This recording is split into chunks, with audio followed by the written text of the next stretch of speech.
قال قائل منهم لا تقتلوا يوسف وألقوه في غيابة الجب يلتقطه بعض السيارة إن كنتم فاعلين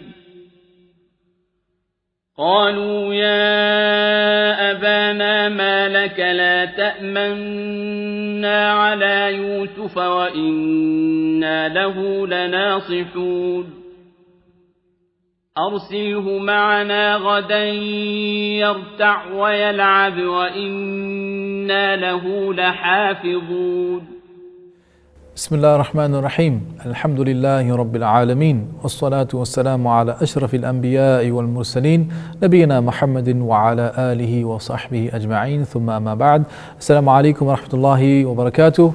Dearest brothers and sisters, you're watching the Divine Stories as we venture through the life and times of one very amazing person, Yusuf alayhi salam. His story as told by Allah subhanahu wa ta'ala in the Quran.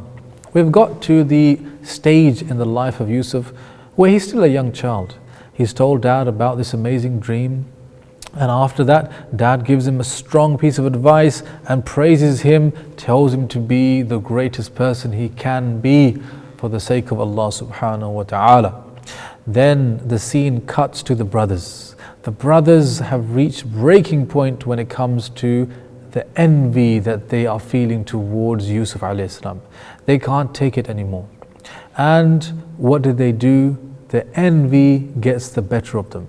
And so one of them says, اقتلوا يوسف أو اطرحوه أرضا يخل لكم وجه أبيكم وتكونوا من بعده قوما صالحين.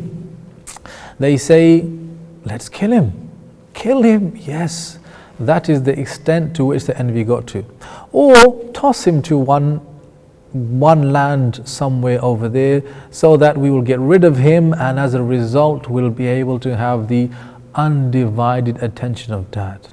They wanted dad's attention. They didn't want dad to love anyone else except for them, because they believed that they were an usbah, a gang, a tough crowd of people that deserved their dad's love more than anyone else. It was envy, jealousy, irrational.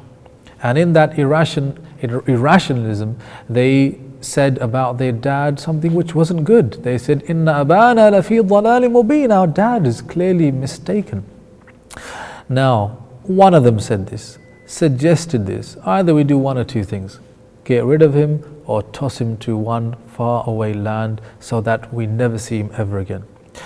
However, one of the other brothers, we don't know who it is, Allah did not tell us, but he covered up his identity.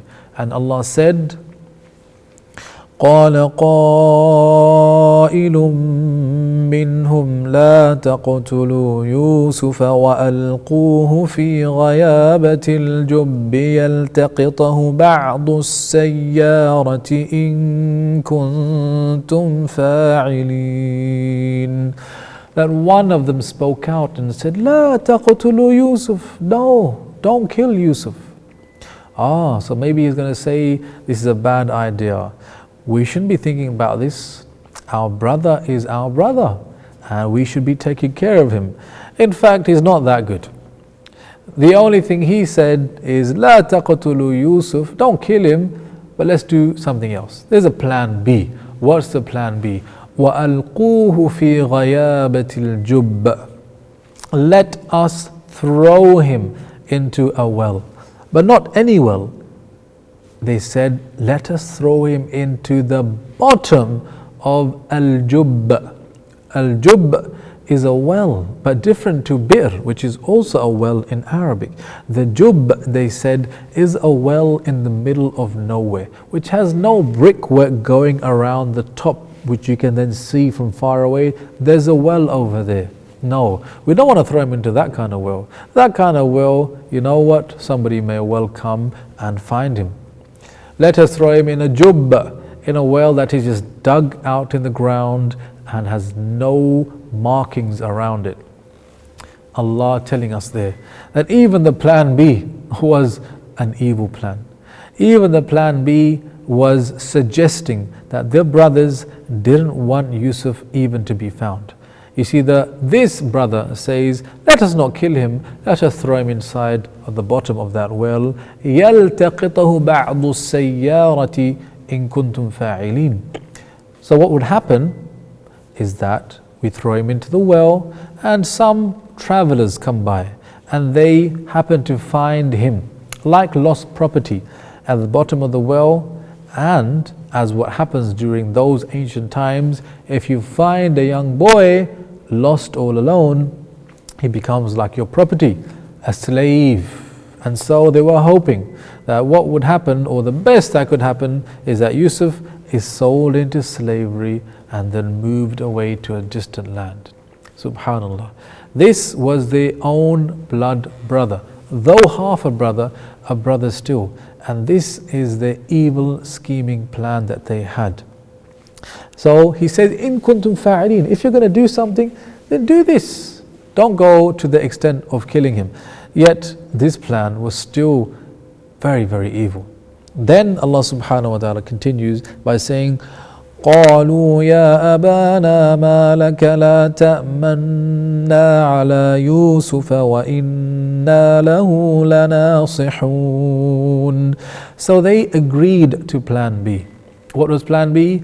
Take Yusuf, throw him in a faraway well where no one's really going to find him, and the only people that may find him are some travelers, and they will sell him off into slavery.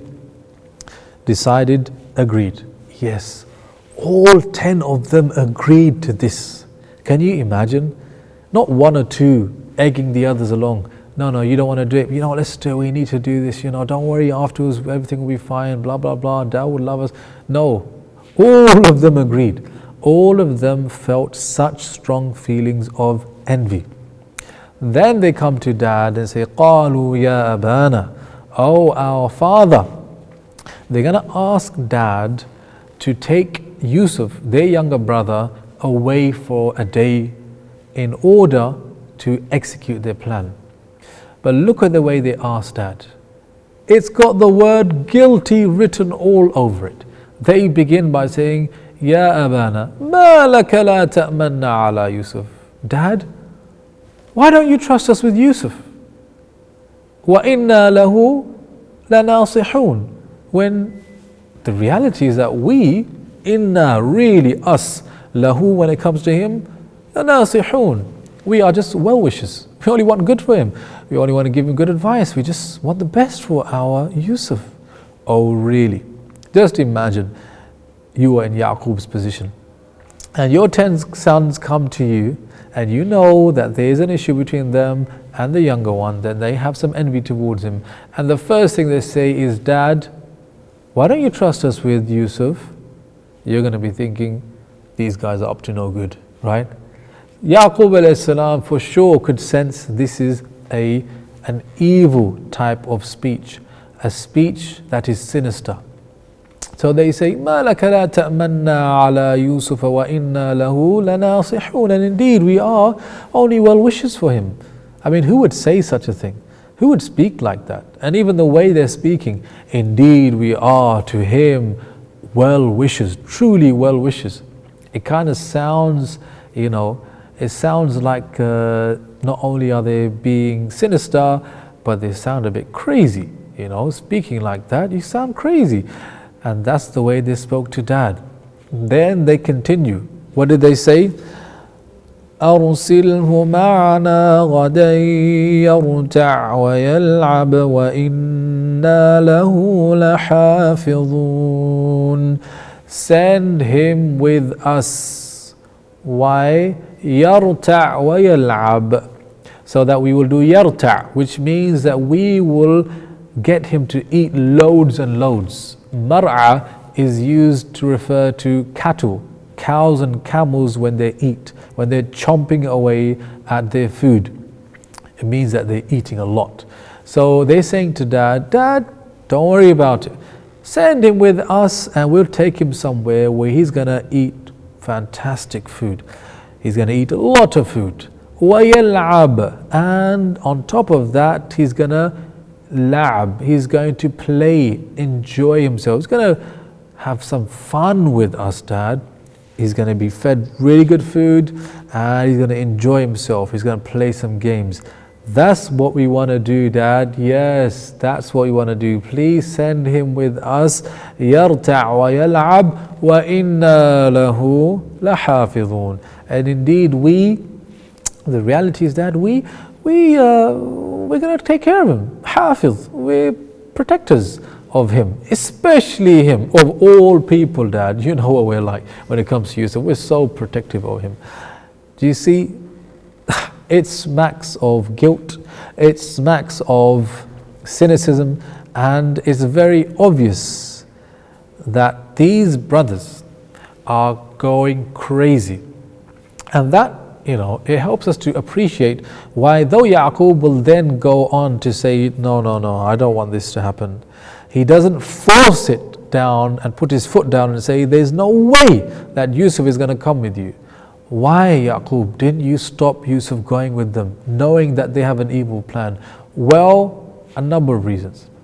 One of them is that I can tell just by the way they're talking that they have become crazy. They've become like psychopaths. You know, when someone is enraged, they're so angry, or they're so consumed with envy and jealousy, do they listen to people? They don't listen to anyone. So Dad knows that they are not going to listen at all. They've gone crazy. So Dad needs to make the best of a bad situation. And we'll learn about that, inshallah, when we come back from the break. Inshallah, stay with us. See you after the break. Assalamu alaikum wa rahmatullahi wa barakatuh.